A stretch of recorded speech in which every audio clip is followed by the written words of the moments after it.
우리 하나님은 전쟁의 용사시고요, 우리에게 승리를 주시는 분이십니다. 이스라엘이 하나님과 함께 전쟁에서 패한 적이 단 한 번도 없어요. 물론 하나님의 명령을 잘 따랐을 때를 전제로 하는 이야기입니다. 전쟁에서 많이 졌어요, 하나님께 불순종해서. 그런데 하나님의 명령을 따라서 하나님과 함께한 전쟁에서 단 한 번도 지지 않았습니다. 다윗의 인생에서도 마찬가지죠. 하나님의 명령을 듣고 간 전쟁에서 진 적이 단 한 번도 없어요. 그래서 다윗의 별명처럼 붙어 있는 게 뭐예요? 여호와께서 어디로 가든지 이기게 하시니라. 이게 다윗의 인생에서 일어난 거예요. 여러분, 이스라엘 백성들이 전쟁을 치른 이 전쟁이 우리에게 중요한 이유가 있어요. 왜 우리가 이스라엘 전쟁을 봐야 되고 왜 전쟁하는 모습을 봐야 되냐면요, 우리가 기도를 하면서 치르는 이 영적 전쟁을 눈으로 볼 수 있게 해주는 게 이게 이스라엘 백성들의 전쟁이에요. 마치 비슷해요. 우리가 기도할 때 일어나는 일이랑 이스라엘 백성들이 전쟁을 할 때 일어나는 일이 거의 비슷합니다. 그러니까 보게 되는 거죠. 그래서 이스라엘 백성들과 적들이 전쟁하는 모습을 보면서 우리가 어떻게 영적 전쟁을 해야 되는지, 어떻게 하면 기도 응답을 받을 수 있는지, 그 전략이 이 안에 들어있는 거예요. 하나님이 모든 전쟁에서 이스라엘 백성들에게 승리를 주신 것처럼 우리의 모든 기도에 응답해 주시겠다고 이미 약속하셨습니다. 여러분, 요한복음 14장 13절 14절 한번 볼까요? 같이 읽겠습니다. 시작. 너희가 내 이름으로 무엇을 구하든지 내가 행하리니 이는 아버지로 말미암아 아들로 영광을 받으시게 하려 함이라. 내 이름으로 무엇이든지 내게 구하면 내가 행하리라. 내 이름으로 무엇이든지 구하면 내가 행할 것이다. 이 말이랑 하나님과 함께한 전쟁에서 한 번도 진 적이 없다, 똑같은 이야기예요. 이스라엘 백성들이 싸워서 이긴 전쟁에는요, 공통적인 특징이 있어요. 그게 뭐냐면 적들이 항상 이스라엘 백성들보다 많거나 강했습니다. 적거나 약한 적이 단 한 번도 없어요. 여러분, 1절을 한번 볼까요? 1절 같이 읽겠습니다. 시작. 내가 나가서 적군과 싸우려 할 때에 말과 병거와 백성이 너보다 많음을 볼지라도 그들을 두려워하지 말라. 애굽 땅에서 너를 인도하여 내신 내 하나님 여호와께서 너와 함께 하시느니라. 이스라엘 백성들이 전쟁터에 나가서 적을 보면서 느꼈던 가장 처음 드는 감정은 자신감이 아니에요. 두려움이었다는 거예요. 우리는 보통 자신감을 가지고 싸운다고 생각하는데 아니요, 처음 느끼는 감정은 뭐냐면 두려움을 느낀 거예요. 그만큼 적들이 많고 강했다라는 이야기입니다. 적들 앞에 서면 마치 거인 앞에 선 메뚜기 같이 느껴지는 게 그게 현실이었어요. 자, 그런데 뭐라고 이야기했냐면 그게 놀랄 일이 아니라는 거예요. 그게 당연한 일이라는 거예요. 자, 우리가 기도할 때에 문제가 어떻게 보이냐면 이렇게 보인다는 거예요. 우리가 기도하기 시작할 때 마치 이스라엘 백성들이 적들을 앞에 놓고 봤을 때 그 느낌이 우리에게 든다라는 이야기예요. 쉬운 문제 단 하나도 없잖아요. 해결이 안 될 것 같은 두려움이 몰려오잖아요. 기도는 시작하기는 하는데 이게 진짜 해결될까? 진짜 하나님이 역사하실까? 이 두려움이 앞서잖아요. 마치 계란으로 바위 치는 것 같고 믿는다라고 하는데도 불구하고 사실은 이게 마음에 확 닿지도 않고 막 이런 일들이 우리 속에 일어나잖아요. 아닌데요, 목사님, 저는 확신을 가지고 기도하는데요. 별로 없을 거예요. 근데 확신을 가지고, 내가 나중에 이야기하겠지만 확신을 가지고 시작했다 그래서 별 볼 일 없어요. 그게. 여러분, 우리의 기도의 시작점은요, 자신감 충만이 아니에요. 이걸 버려야 돼요. 이게 잘못 지금 하고 있는 거예요. 자신감 충만으로 기도하는 게 아닙니다. 두려움과 떨림으로 시작하는 게 진짜 기도예요. 여러분, 이스라엘 백성들이 적군 앞에서 두려워 떨고 있을 때 하나님이 제사장을 통해서 두 가지를 하라고 이야기합니다. 두 가지. 첫 번째는 뭐냐면 자신들이 서 있는 자리를 직시하게 만들어요. 자, 3절을 한번 볼까요? 3절 같이 읽겠습니다. 시작.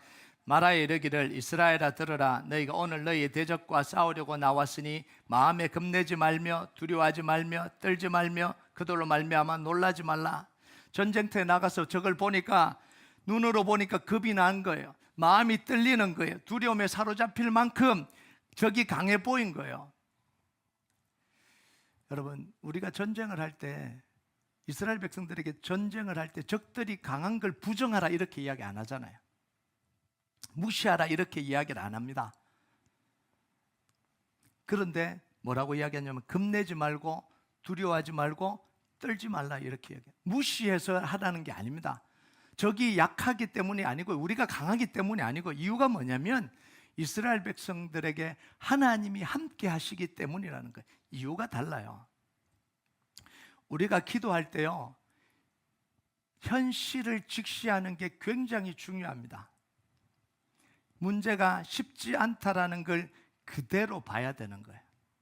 내가 할 수 없다라는 걸 인정하고 시작을 해야 되는, 기도할 때요.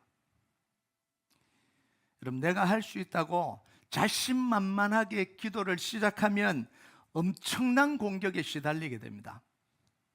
될 줄 알고 기대하고 시작했는데 생각대로 안 풀리면 그때 완전히 바닥을 쳐요. 완전히 자신감이 바닥을 쳐요. 기도하는 과정에서 이런 일들이 수십 번 반복이 됩니다.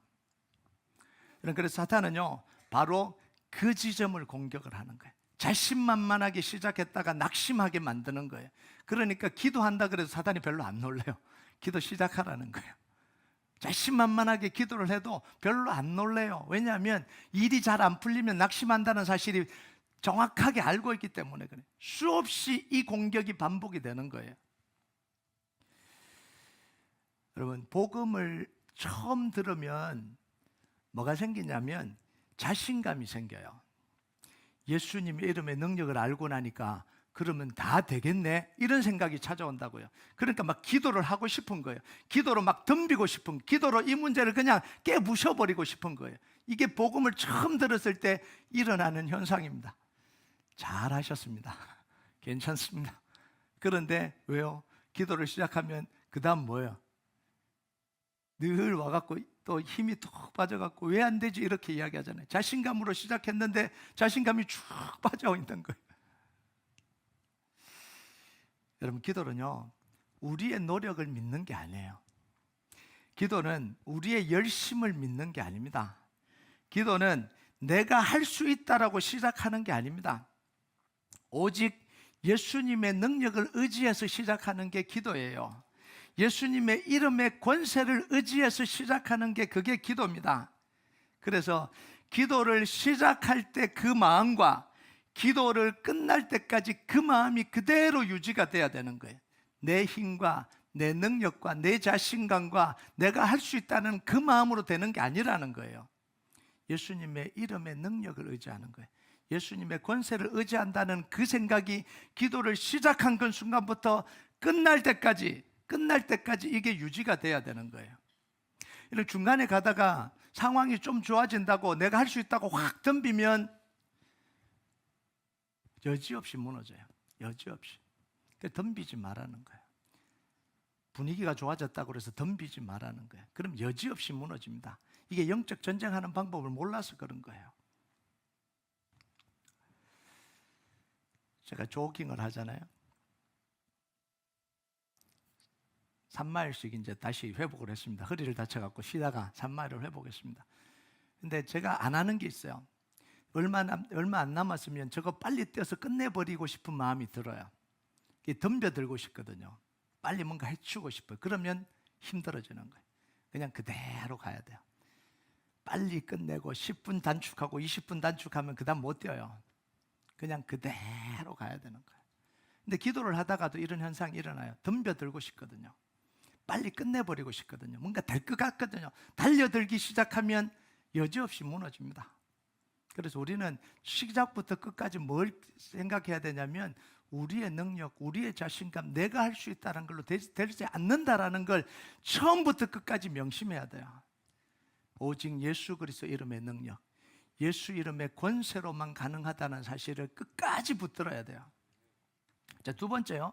겁나고 두렵고 떨리는 적들 앞에서 하나님의 뭐하요? 구원을 선포합니다. 구원을. 자, 4절을 같이 보겠습니다. 4절 같이 읽겠습니다. 시작. 너희 하나님 여호와는 너희와 함께 행하시며 너희를 위하여 너희 적군과 싸우시고 구원하실 것이라 할 것이라. 두려운 적들 앞에서 뭔 이야기를 해요? 하나님이 누구신가를 선언하는 거예요. 하나님이 어떻게 하셨는가를 선언하는 거예요. 하나님이 또 어떻게 하실지를 고백하는 거예요. 여러분, 문제 앞에 서서, 두려운 문제 앞에 서서 문제가 얼마나 큰지, 얼마나 두려운지, 얼마나 절망적인지 이야기를 하면 안 됩니다.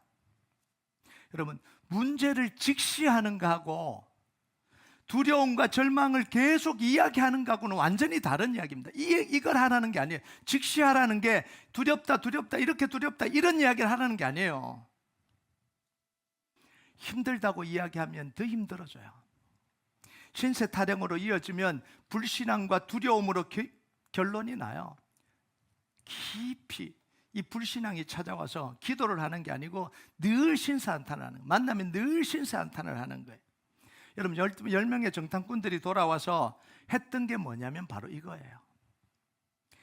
듣는 사람들이 두려움에 점령당해버려요. 자기도 점령당하고 듣는 사람도 점령당하고. 그래서 우리가 기도 제목 나눌 때 조심해야 돼요. 기도 제목 나눌 때 기도 제목이 아니라 자기 힘든 것 넋두리 하는 걸로 흘러가는 경우들이 굉장히 많아요. 기도 제목 나눈다 그러면서 그냥 자기의 그 속상한 것 다 이야기하고, 자기 힘든 것 다 이야기하고, 자기 두려운 것 다 이야기하는 거예요. 그건 기도 제목 나눈 게 아니에요. 여러분, 삶의 나눔도 조심해야 돼요. 상황을 공감하는 정도면 충분합니다. 내 상황이 어떤지를 공감할 수 있는 정도면 충분해요. 30분, 40분, 1시간 그렇게 할 필요가 없어요. 물론 한 번은 그렇게 하는 건 괜찮아요. 그걸 통해서 회복도 되니까. 근데 할 때마다 30분, 40분 그게요, 기도 제목 나누는 게 아닙니다. 그럼 뭘 해야 되냐는 거죠. 이 두려움 앞에, 이 힘겨움 앞에, 이 고통 앞에서 뭘 해야 되냐? 하나님을 나눠야 돼요. 하나님의 약속을 나눠야 됩니다. 하나님이 어떻게 하셨는지를 나눠야 돼요. 하나님이 어떻게 하실지의 믿음의 고백을 나눠야 되는 거예요. 사실은 삶의 나눔과 기도 제목은 한 10분 하면 이 고백을 50분, 60분 해야 되는 거죠. 이게 맞는 거예요. 그래서 제사장들에게 하나님이 3가지를 이야기하라 그럽니다. 두려워 떨고 있는 이 이스라엘 백성들에게, 적군 앞에서 두려워 떨고 있는 이 이스라엘 백성들에게 얼마나 두려운지, 얼마나 큰지, 무게가 뭔지 그런 이야기 하고 있지 말라는 거예요. 강하다라는 건 인식을 해요. 그런데 뭘 하라 그러냐면 3가지를 해라는 거예요. 첫 번째는 뭐냐면 하나님은 너희를 애굽 땅에서 이끌어내신 분이다, 이걸 선포하라는 거예요. 여러분, 하나님이 이 이스라엘 백성들을 애굽 땅에서 이끌어내실 때 어떻게 하셨습니까? 신과 같은 이 바로를 무너뜨렸잖아요. 열장을 통해서 장자를 다 죽였잖아요. 홍해도 가르시고 건넜잖아요. 아말렉도 무너뜨렸잖아요. 그때 최대 강대국을 했던 아모리 왕 시온, 바산 왕 옥도 다 무너뜨렸잖아요. 이렇게 하신 분이라는 거예요. 여러분, 하나님의 능력을 당해낼 나라가 없다는, 이거 선언하라는 거예요. 두 번째는 뭐라고 이야기하냐면 하나님이 우리와 함께 계시고 우리를 위해서 싸우신다는, 그 하나님이 우리와 함께 계시고 우리를 위해서 싸우신다는 거예요. 다른 말로 하면 이 전쟁 하나님이 하신다라는 거예요. 이 문제 하나님이 해결하신다라는 거예요. 세 번째는 뭐냐면 반드시 구원하신다고 선포하라는 거예요. 이 3가지를 하라는 거예요. 하나님이 하신 일을 선포하고, 그 놀라운 능력의 하나님이 우리와 함께 계시고 우리를 위해서 싸우신다는 걸 선언하게 하고, 세 번째는 뭐예요? 하나님은 반드시 구원하신다라는 걸 선포하게 하라는 거예요. 그러면서 이 3가지를 믿는 사람들만 전쟁에 참여하게 했습니다. 전쟁터에 다 데리고 와서 다 전쟁에 나가라, 숫자가 부족하니까 한 사람이라도 채워라, 이렇게 한 게 아니에요. 전쟁터에 다 데리고 와서 적들이 무서운 걸 다 보여주고 이 3가지를 선포하고 난 뒤에 이 3가지가 믿어지는 사람은 남아라는 거예요. 그럼 나머지는 다 돌아가라는 거예요. 자, 그래서 2절에 보면 너희가 싸울 곳에 가까이 가면, 전쟁터에 데리고 간다는 게 이게 굉장히 중요해요. 여러분, 막연하게 싸울 수 있다, 하면 되지 않냐, 이런 생각을 가진 사람들이 많아요. 그런데 실제로 문제 앞에 서면 벌벌 떨거든요. 막연하게 생각했는데 실제로 보면 두려움에 사로잡힌잖아요. 그러니까 거기 모여서 그 야영지에 모여서 적들도 보지 않고 싸울 수 있습니다. 이렇게 하지 말라는 거예요. 막연하게 하지 말라는 거예요. 그냥 다 데리고 가서 적들을 다 보여주는 거예요. 두려움을 다 보여주는 거예요. 현장을 보면 마음이 달라지는데 현장을 보고도 하나님의 약속을 믿는 마음이 달라지지 않으면 전쟁에 참여할 수 있겠습니다. 그래서요, 전쟁에 참여시키지 말고 돌려보내라는 사람들이 나오잖아요. 5절에 보면 새 집을 짓기 시작했는데 아직 완공하지 못한 사람.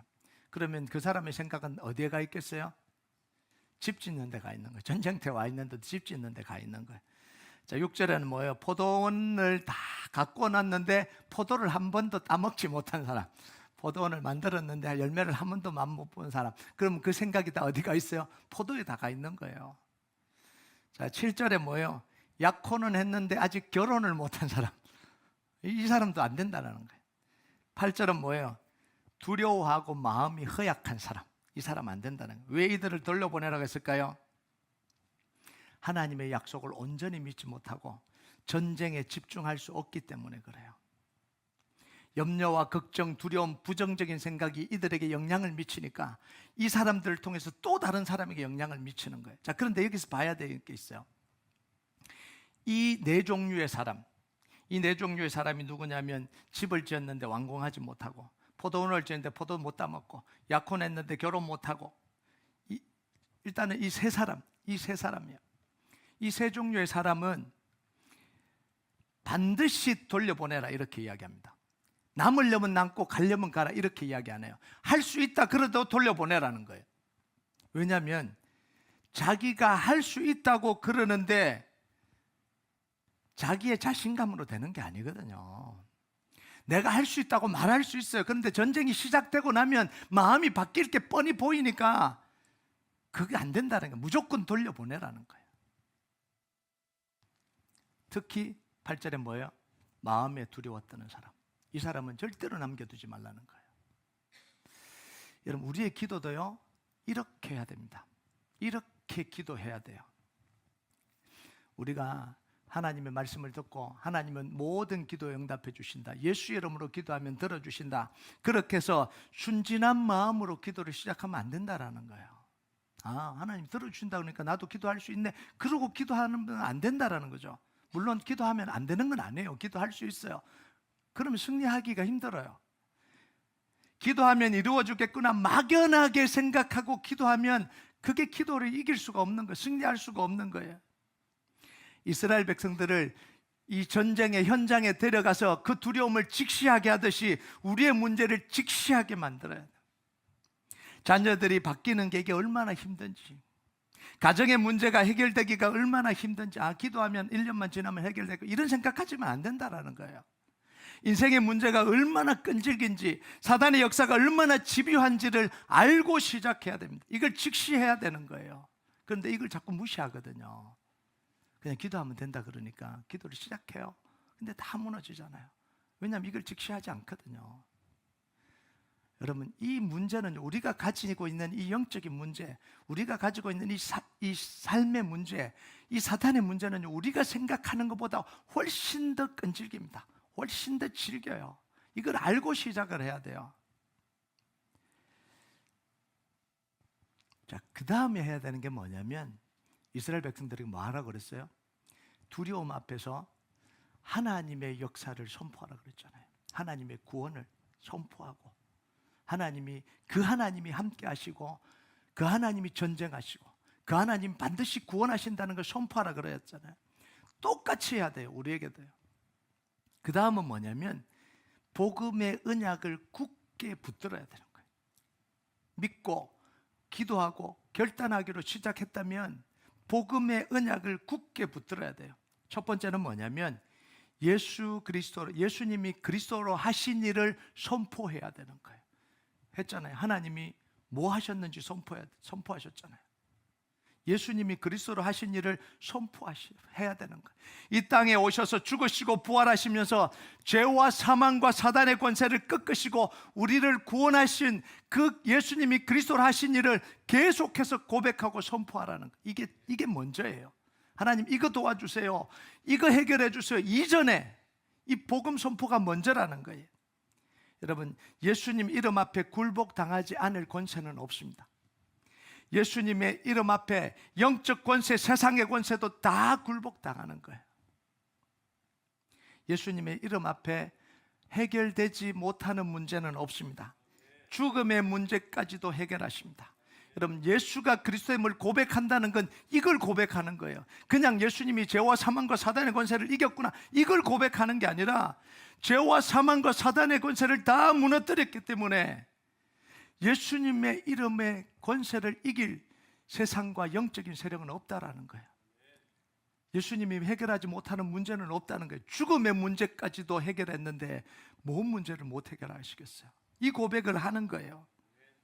두 번째 뭐 하라고요?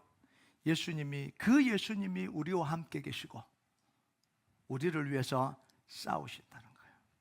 우리를 버리거나 떠나지 않는다라는 거예요. 하늘과 땅의 모든 권세를 가지고 우리를 언제까지요? 세상 끝날까지 함께 하신다는 거예요. 복음을 가지고 살아가는 그 사람에게, 말씀의 약속을 붙들고 제자 삼고 살아가는 그 사람들에게 하나님은 하늘과 땅의 모든 권세를 가지고 우리와 세상 끝날까지 함께 계신다는 거예요. 끝날까지 함께 하신다는 건 또 다른 말로 하면 끝까지 싸워주신다는 거예요. 우리가 힘이 빠졌을 때도 끝까지 싸워주신다는 거예요. 지금도 예수님은 하나님 보좌 우편에서 우리를 위해서 중보하고 기도하고 싸우시잖아요. 세 번째 뭐예요?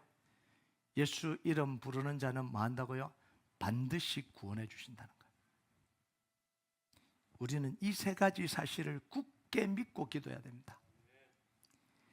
여러분, 이 믿음이 문제가 주는 두려움을 이기면 기도에서 승리하게 되는 거예요. 이 믿음의 고백은 한 번 고백으로 끝나지 않습니다. 끝나면 안 되죠. 문제가 두렵게 느껴질 때마다 고백해야 되는 거예요. 이 고백이 희미해질 때마다 고백해야 되는 거예요. 계속해서 고백해야 되는 거죠. 기도를 시작해서 기도가 끝날 때까지 이 믿음의 고백은 흔들리지 말아야 됩니다. 상황이 안 바뀌더라도, 어렵더라도, 문제가 해결되지 않더라도 이 믿음의 고백은 내 기도가 끝날 때까지 계속해서 유지돼야 되는 거예요. 여러분, 이스라엘 백성들이요, 전쟁을 할 때 이 믿음의 고백이 얼마나 도전을 많이 받았겠어요. 전쟁의 상황에 따라서 두려움이 덮쳐오고 공포가 몰려오고 안 될 것 같다는 생각이 들고 이러다가 죽을 것 같다는 생각이 들잖아요. 그런데 끝까지 그 약속을 믿고 싸울 때 하나님이 승리하게 하시는 거잖아요. 여러분, 기도하는 중에요, 사탄은 우리의 믿음의 고백을 끊임없이 공격합니다. 끊임없이 공격해요. 문제를 통해서 후회하게 만들고 두렵게 만들고 불신하게 만들고, 그래서 하나님의 약속의 말씀을 믿는 믿음을 떨어뜨립니다. 기도 열심을 떨어뜨려요. 처음에는 약속의 말씀을 믿고 해야지 시작했는데 어느 순간 가다 보면 떨어져 있는 자신을 발견하게 되는 거예요. 더 이상 이 복음의 고백을 하지 않는 자신을 발견하게 되는 거예요. 믿음의 고백을 하지 않는 자신을 발견하게 되는 거예요. 여러분, 그때마다 우리의 모습을 보면 안 됩니다. 하나님은 우리를 부르실 때 내가 가진 재능을 가지고 부르지 않았어요. 능력을 가지고 부르지 않았어요. 확신을 가지고 부르지 않았어요. 능력 없는 거 다 아십니다. 의지력 약한 것 다 아세요. 유혹에 넘어진다는 사실도 다 아세요. 이기적이라는 사실도 아세요. 말 못하는 사실도 알고 두려워한다는 사실도 알아요. 그럼에도 불구하고 하나님이 언약의 약속의 말씀을 주셨잖아요. 그런 존재인지 알면서도 언약의 약속의 말씀을 주시고 복음을 주셨잖아요. 그러면 누구를 통해서 이루시겠다는 거예요? 내 자신감이 아니라 복음의 능력을 통해서 이루겠다는 거잖아요. 약속의 말씀을 통해서 이루겠다는 거잖아요. 그러니까 내 모습과 상관없이 하나님의 약속의 말씀을 믿을 때 하나님의 역사는 일어나는 거예요. 자, 그러면 두려움이 올 때, 문제가 해결 안 될 때, 상황이 안 풀 때 어떻게 해야 돼요? 하나님의 약속의 말씀을 더 강하게 붙들어야 되는 거예요. 내가 힘을 내야지, 내가 열심을 내야지, 내가 더 확신을 가져야지, 이게 아니라는 거예요. 하나님이 약속하신 그 약속의 말씀을 붙드는 거예요. 확신이 있기 때문에 붙드는 게 아니라, 확신을 가진 게 아니라 내가 못한다고 생각하니까 붙드는 거예요. 내게 능력이 없다고 생각하니까 붙드는 거예요. 잘나서 붙드는 게 아니라는 거예요. 여러분, 여기에요, 기도 응답받는 기도의 전략이 있어요. 나도 할 수 있다고 자신감 불어넣지 마세요. 간증 듣고 난 뒤에 나도 할 수 있다 이러고 자신감 불어넣지 말라고요. 헛바람 넣지 마세요. 목이 쉬도록 기도해야지. 그게 응답의 비결이 아니에요. 옛날에 많이 그랬죠. 중고등부 수련회 가면 딱 목 쉰 놈하고 안 쉰 놈, 은혜 받은 놈과 기도 시간에 잠잔 놈 나오잖아요.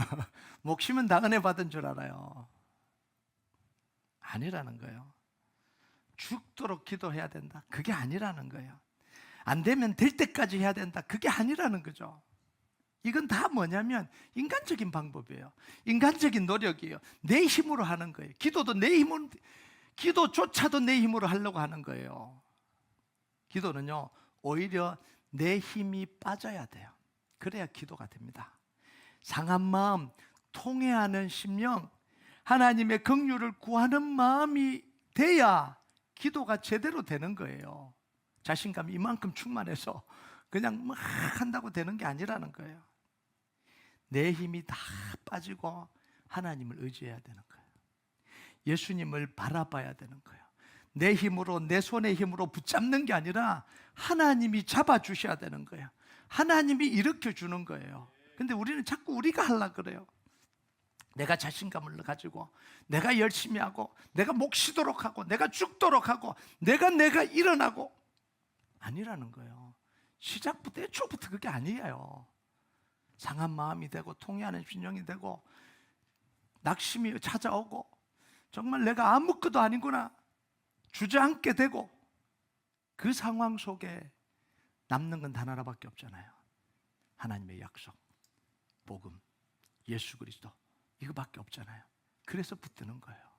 그때 약한 손으로, 연약한 손으로 예수 이름 부르고 그 손으로 붙들 때 하나님이 잡아주시는 거예요.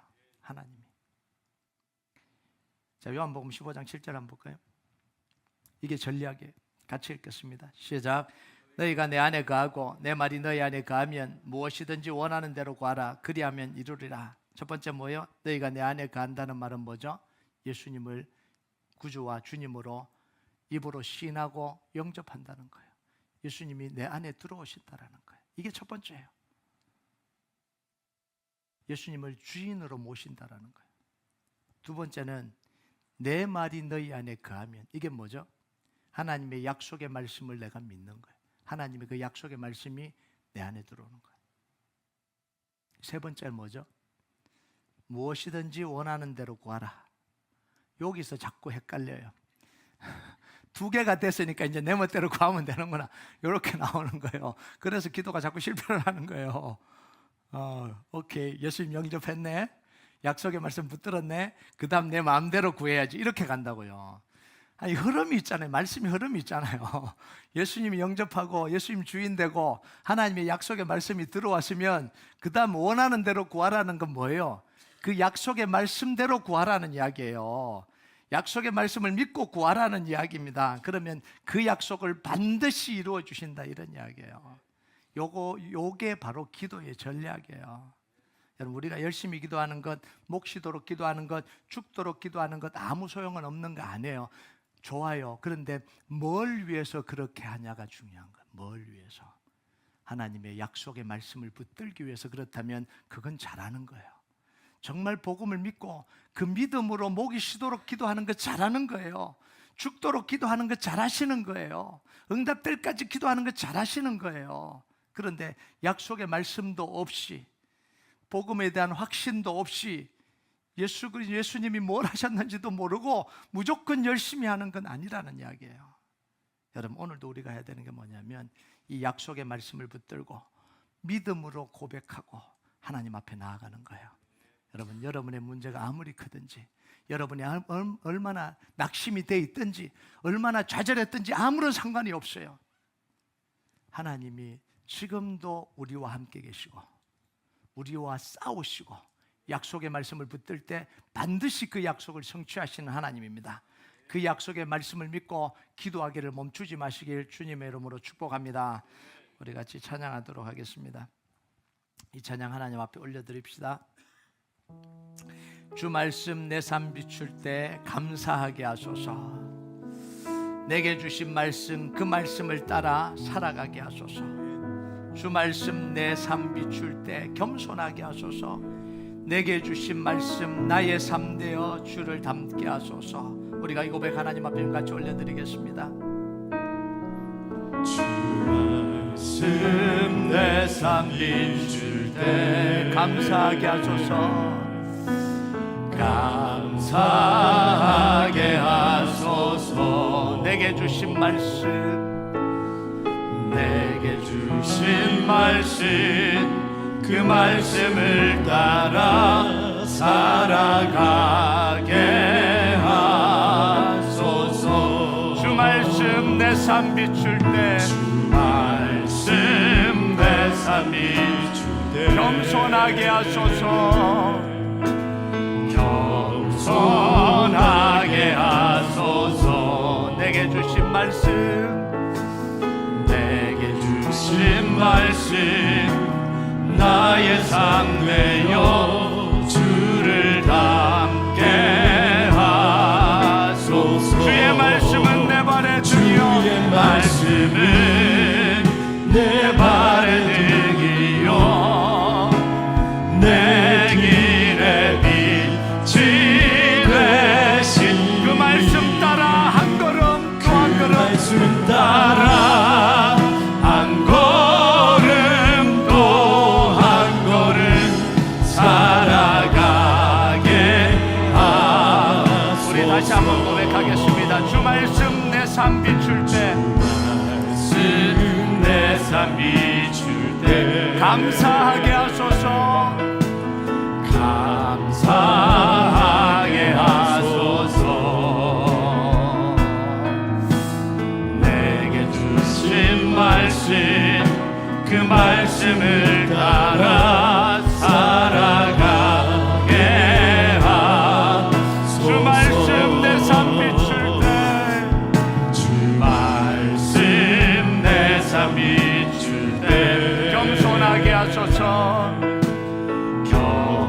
겸손하게 하소서. 내게 주신 말씀 나의 삶 되어, 내게 주신 말씀 나의 삶 되어 주를 닮게 하소서. 아멘. 주의 말씀은 내 발의 주의 등이요, 말씀은 내 발의 등이요 내 길의 빛이 되시니. 그 말씀 따라 한 걸음 또 한 걸음 살아가게 하소서. 주 말씀 내 삶 비출 때, 주 말씀 내 삶 비출 때 예배하게 하소서. 예배하게 하소서. 나의 모든 삶 향기로운 제물 되어, 나의 모든 삶 향기로운 제물 되어 예배하게 하소서. 주의 말씀은 내 발의 주의 등이요, 말씀은 내 발의 등이요 내 길의 빛이 되시니. 그 말씀 따라 한 걸음 또 한 걸음 살아가게 하소서. 우리를 깨닫게 하소서. 깨닫게 하소서. 나를 가르치소서. 주 말씀 떠나지 않게 하소서. 깨닫게 하소서.